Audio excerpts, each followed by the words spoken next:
with another Wolff Responds. I'd like briefly to speak with you about the economic crash we are living through. Toward the end of April, it's clear we're going to be somewhere between 30 and 40 million people filing for unemployment. And remember, this is not only the greatest crash already since the Great Depression of the 1930s, but the unemployment count is a major undercounting. The 10 to 12 million undocumented immigrants thought to be in the United States are people who mostly work for a living because they're poor. They too have lost their jobs, but they cannot file for unemployment. Most are afraid to go anywhere near government agencies for fears of being captured by ICE, deported, and all the rest. So it's a collapse of enormous significance. People's lives are being uprooted, partly by the virus and the lockdown, partly by the unemployment. Everyone is anxiety-ridden. Will the job be there when the unemployment ends? Will the company that hired me, the office, the store, the factory, will it be in business anymore? And will they give me my job back? And under what circumstance? The uncertainty, it's all negative. It's all crashing in on us. I want to talk to you about this economic crash. And I want to challenge with you and for you the notion that this crash is first and foremost about a virus. It isn't.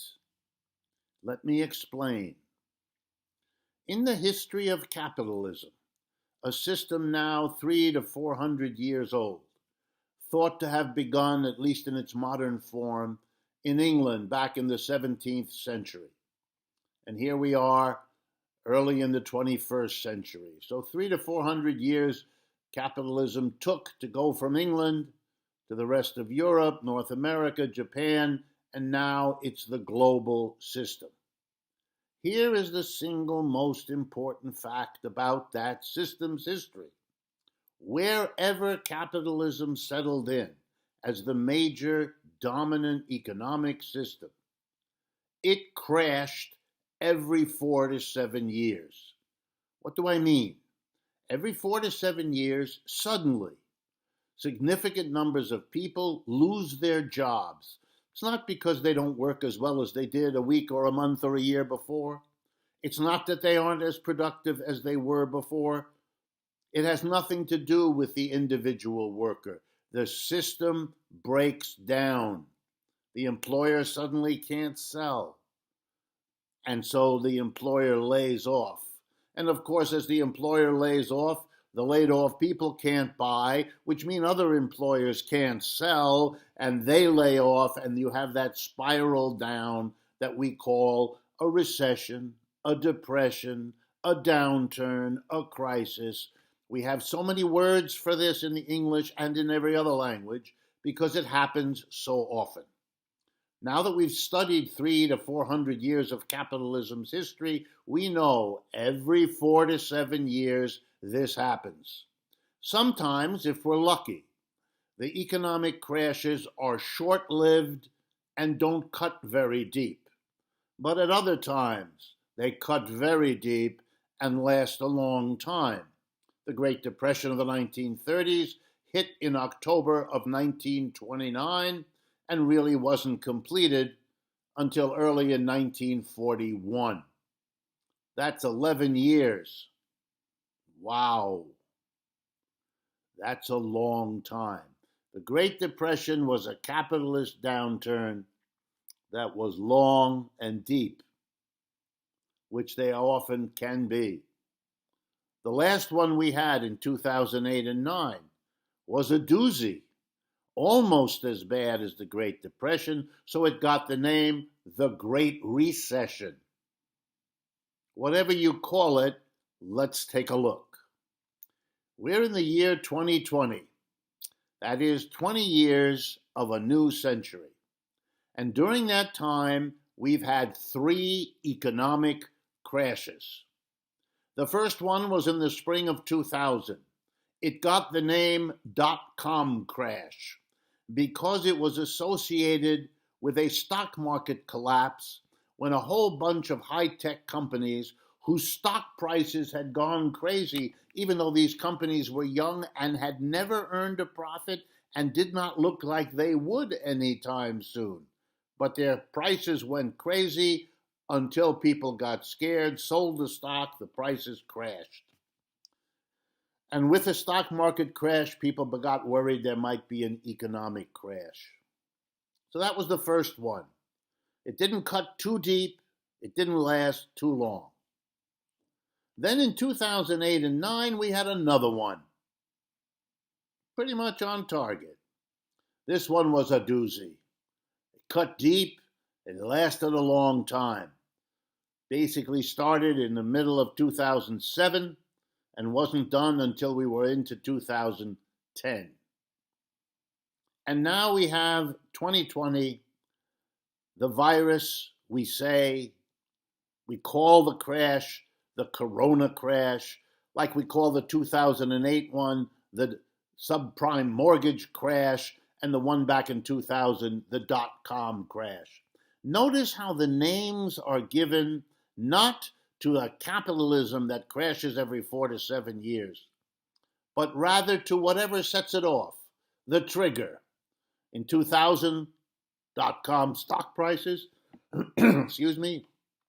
In 2008, people failing to pay mortgages, and in 2020, a virus. Well, I think it's illegitimate to call these crashes by the names of what triggers them. They ought to be called what they are: the endlessly recurring crashes of an unstable capitalist system.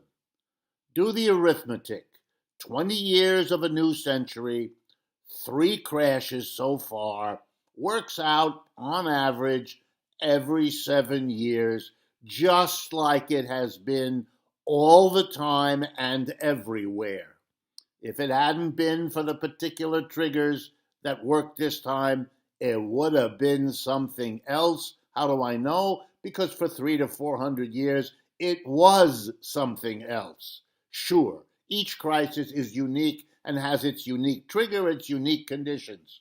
That's true. But the recurring pattern is something you have to face. Capitalism is an unstable economic system. It crashes every 4 to 7 years. A level of instability like that is an enormously important reason to be critical of this system and to try to figure out how to do better. And you know something?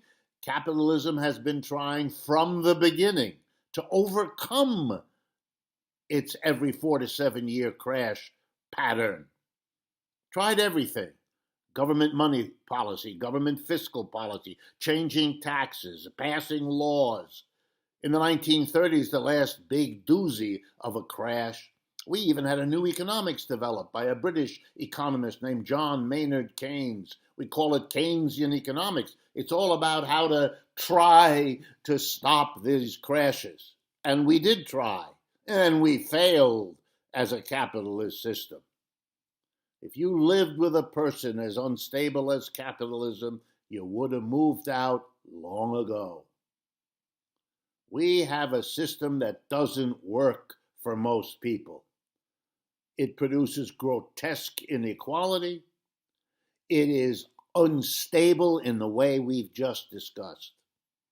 And now it has proven itself incapable of securing even our lives, our basic public health, by its failure to prepare for or cope with a virus, even coming as this virus did at a time when we should have and could have known our economic system was vulnerable to a crash which that virus just set off. Make no mistake, blaming the virus misunderstands the issue. The problem is the system.